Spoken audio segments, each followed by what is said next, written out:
কোরআনের পাখি আল্লামা দেলোয়ার হুসাইন সাঈদী, আমাদের সকলের ভালোবাসা কলিজার টুকরা, এই মানুষটাকে দীর্ঘ 13টা বছর কারাগারের আয়নাঘরে অন্ধকার কুঠুরিতে বন্দী করে রাখছে।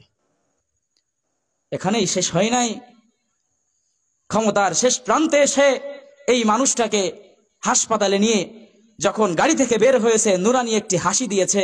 আজও সেই হাসির চিত্রটা আমাদের সামনে কাদায়। এই হাসির দৃশ্যটা মনে পড়লে আজও হৃদয়টা ক্ষতবিক্ষত হয়ে যায়। এমন সুস্থ সাবলীল একজন মানুষকে হাসপাতালে নেওয়ার পরে ডাক্তারের মাধ্যমে ষড়যন্ত্র করে ইনজেকশন পুশ করে তাকে শহীদ করে দিয়েছে।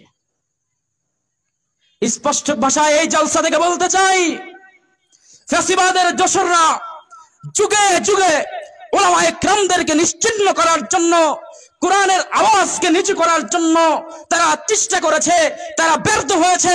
হাজারো সামনে ভবিষ্যতে উলামায়ে কেরামদেরকে নির্যাতন করা হবে, নিষ্পেষণ করা হবে, কারাগারের অন্ধকার কুঠুরিতে নিক্ষেপ করা হবে। কিন্তু জেনে রাখো, ঠিক আছে, আয়নাগর না এখানে, ফ্যাসিবাদ না এখানে, কোন রাজনীতি আলোচনা এখানে চলবে না। আপনি কি বক্তব্য দিচ্ছেন এখানে? রাজনীতি কোন রাজনীতি বক্তব্য এখানে দেবেন না। সেটা কিসের রাজনীতি? না, তবে আয়নাগরের কথা কেন বললেন? ফ্যাসিবাদ কেন বললেন? চিত্রটা তুলে ধরলাম। নো, এটা চিত্র, আমি তো বললাম নো। নো, এভাবে তো বলা যাচ্ছে না, এখানে আলেমরা আছে। আমি আপনাকে নিষেধ করলাম কোন রাজনৈতিক কথা যদি বলতে হয় আপনাকে আমি। এটা কেমন বিষয়? একজন আলেম বলবে। আমি তর্ক করেন না, আমার সঙ্গে তর্ক করেন না, আমি তর্ক পছন্দ করি না। আর খতিব সাহেব, আমি ওরকম বক্তব্য শুনলে ওনাকে এক্সেস থেকে আপনি নাম আনবেন। আচ্ছা আচ্ছা আচ্ছা, বাদ দেন, একজন আলেমের সম্মান আছে। না, তারপরে আমি দেখতেছি আমার ওয়াজে কোনো রাজনৈতিক বক্তব্য চলবে না। আমি দেখতেছি বললাম তো, সরকার ওনার রব করতে, আমি ওয়াজ অফ করে দেব। আর এক ফাউল ওনার মাথায় কিছু আছে? আস্তাগফিরুল্লাহ, সামনে চালান ইনশাআল্লাহ। আস্তাগফিরুল্লাহ, ইস্তিগফার পড়ি। আস্তাগফিরুল্লাহ, আস্তাগফিরুল্লাহ, আস্তাগফিরুল্লাহ। বিষয় হচ্ছে কি হুজুর, আমরা মনে করেন আমি আমলিক করি, ঠিক আছে, আমারও ভুল থাকতে পারে, বাট আমরা মুরব্বি বা কৃষকের বিয়াদবি কিন্তু আমরা করি বা করি না।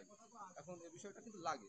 এখন এই বিষয়টা হচ্ছে কি, আমরা এলাকা মহল্লাবাসী আমরা কোনভাবে একেবারে মাটির তলে রস চলবে সেইভাবে পরিচালনা করতে পারি। মাটির তলে আপনারা আওয়াজ শুনবেন? হ্যাঁ, শুনবেন। কারা কারা রাজি আছেন? দুই হাত তুলে আল্লাহকে দেখান। নারায়ে তাকবীর, নারায়ে তাকবীর, হাত নামান। জান্নাত আল্লাহ রাব্বুল আলামিন যে কথাটা বলতেছিলাম, আল্লাহ রাব্বুল আলামিন জান্নাত সকলকে দেওয়ার জন্য বানাইছে। ফিরাউন, হামান, উতবা, শাইবা, আবু জাহিলদের নামেও আল্লাহ তাআলা এক একটা জান্নাত বানিয়েছিলেন। কিন্তু জান্নাত আল্লাহ রাব্বুল আলামিন সকলকে দিবেন না। জান্নাত যদি পাইতে হয় রবের কাছ থেকে অর্জন করে নিতে হবে। সূরাতুল কাহাফের শেষ 3 আয়াতের মধ্যে আল্লাহ রাব্বুল আলামিন বলেন, ইন্নাল্লাযীনা আমানু ওয়া আমিলুস সালিহাত কানাত লাহুম জান্নাতুল ফিরদাউসি নুজুলা। আমি আল্লাহ রাব্বুল আলামিন জান্নাত ও বান্দা তোমাদের সকলকে দেওয়ার জন্য বানাইলাম। ফিরাউন, হামান, কারুনকে দেওয়ার জন্য আমি আল্লাহ রাব্বুল আলামিন আমার জান্নাত আমি আল্লাহ সৃষ্টি করে রাখলাম। ওই আবু জাহেল, উতবা, শাইবাকে দেওয়ার জন্য আমি আল্লাহ রাব্বুল আলামিন জান্নাত বানায় রাখলাম। কিন্তু ও বান্দা জেনে রাখো, এই জান্নাত আমি সবাইকে দিব না।